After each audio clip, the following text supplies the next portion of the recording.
মাত্র half cup ময়দা দিয়ে আমি ঝটপট এতগুলো পিঠা তৈরি করে ফেলেছি। এটা কি বিশ্বাস হয় বলুন? হ্যাঁ, সেটাই। আজকে আমি মাত্র হাফ কাপ ময়দা দিয়ে এতগুলো পিঠা আপনাদের খুব দ্রুত তৈরি করে দেখাবো। আর পিঠাটা যে কতটা মুচমুচে হয়েছে আপনাদের সেটা আমি একটু ভেঙে দেখাচ্ছি। দেখুন কতটা মুচমুচে হয়েছে পিঠাটা। তো আর কথা না বাড়িয়ে চলুন ঝটপট আমরা দারুণ এই পিঠাটার রেসিপিটা দেখে নিই। বিসমিল্লাহির রহমানির রহিম। ফুলঝুরি পিঠাটা বানানোর জন্য খুবই সাধারণ উপকরণ লাগে। আমি এখানে একটি ডিম ভেঙে নিয়েছি। এবারে এর ভেতরে দিয়ে দিচ্ছি একেবারে 1 চিমটি পরিমাণে লবণ। লবণ দিয়ে আমি ডিমটা ভালোভাবে ফেটিয়ে নিচ্ছি। খুব বেশি ফেটাতে হবে না, এরকম হালকা ফেটিয়ে নিলেই চলবে। এবারে এই ডিমের ভেতরে আমি একে একে দিয়ে দিচ্ছি মেজারমেন্ট চামচের 4 চা চামচ পরিমাণে চিনি। মিষ্টিটা আপনাদের পছন্দ অনুযায়ী দিবেন। মিষ্টি বেশি খেলে মিষ্টি আরেকটু বাড়িয়ে নেবেন, আর কম খেলে আরেকটু কমিয়ে দেবেন। আরও দিয়ে দিচ্ছি মেজারমেন্ট কাপের হাফ কাপ পরিমাণে দুধ। আমি এখানে গরুর দুধ জাল করে ঠান্ডা করে নিয়েছি, সেই দুধটা দিয়ে দিচ্ছি। এবারে এই দুধ চিনি ভালোভাবে আবার ডিমের সাথে ফেটিয়ে নিচ্ছি, যাতে করে চিনিটা খুব ভালোভাবে গলে যায়।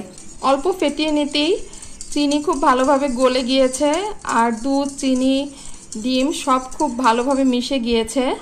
এবারে আমি এর ভেতরে দিয়ে দিচ্ছি মেজারমেন্ট কাপের হাফ কাপ পরিমাণে ময়দা।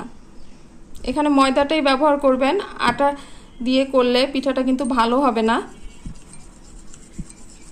অল্প অল্প করে ময়দা দিয়ে আমি খুব ভালোভাবে মিশিয়ে নেব, যেন এর ভেতরে কোনো দানা দানা ভাব না থাকে, একটা স্মুথ ব্যাটার যেন তৈরি হয়।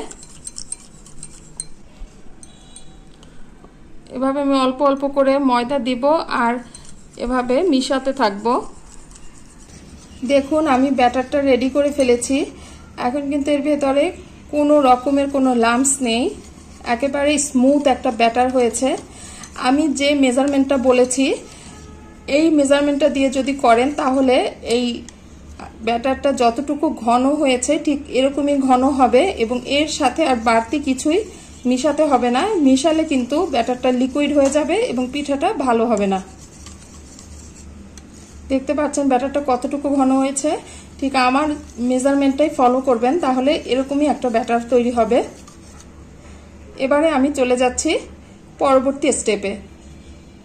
পিঠাটা তৈরি করার জন্য আমাদের কিন্তু ঠিক এই রকম একটা ফুলঝুরির নকশা বা সাজের প্রয়োজন হবে, এবং এই ফুলঝুরির নকশা বা সাজটা কিন্তু একেবারেই অ্যাভেলেবেল। আপনারা যে কোনো ক্রোকাইজের দোকানে এটা কিনতে পারবেন, বা অনেক সময় বাইরেও এটা কিনতে পাওয়া যায় বিভিন্ন মেলায়। তো এই নকশাটা দিয়ে আজকে আমি আপনাদেরকে এই ফুলঝুরি পিঠাটা তৈরি করে দেখাবো। একটা হাঁড়িতে আমি পর্যাপ্ত সয়াবিন তেল দিয়েছি। এবারে আমি যে ফুলঝুরির সাজটা দেখিয়েছিলাম সেই সাজটাকে, তেলটা গরম হয়ে যাওয়ার পরে আমি এই সাজটাকে এই গরম তেলের ভেতরে চুবিয়ে রাখবো 1 থেকে 1.5 মিনিট। এই স্টেপটা কিন্তু খুবই জরুরি, নইলে কিন্তু পিঠা ভালো হবে না। এবারে সাবধানে এই সাজটাকে তুলে নিয়ে এভাবে হালকা হাতে ঝাড়িয়ে তেলগুলো ঝারিয়ে নিতে হবে। তেলগুলো ঝরে গেলে সরাসরি এই সাজটাকে পিঠার ব্যাটারে যেন অর্ধেকটা পরিমাণে ডোবে এইভাবে ডুবাতে হবে, অর্ধেকের বেশি ডুবাবেন না। তারপরে তাড়াতাড়ি তেলের ভেতরে দিয়ে হালকা হাতে এভাবে ঝাঁকি দিলেই কিন্তু পিঠাটা ছেড়ে আসবে।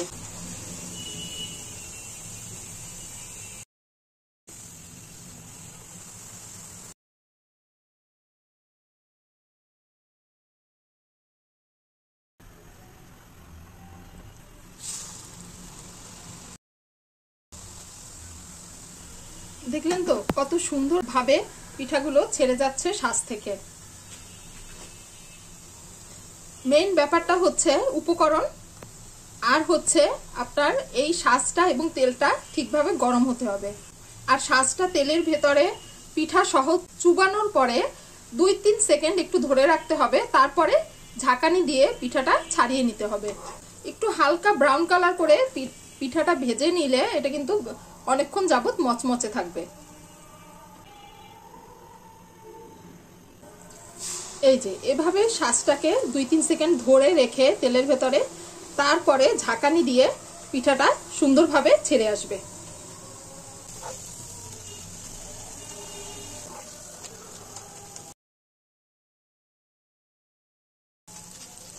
দেখলেন তো কত অল্প সময়ে অল্প উপকরণে দারুণ এই পিঠাটা, এবং মাত্র হাফ কাপ ময়দায় এতগুলো পিঠা আমি আপনাদের তৈরি করে দেখালাম। আশা করি রেসিপিটা আপনাদের সবারই ভালো লাগবে। ভালো থাকবেন সবাই। আজকের মতো বিদায় নিচ্ছি। আল্লাহ হাফেজ।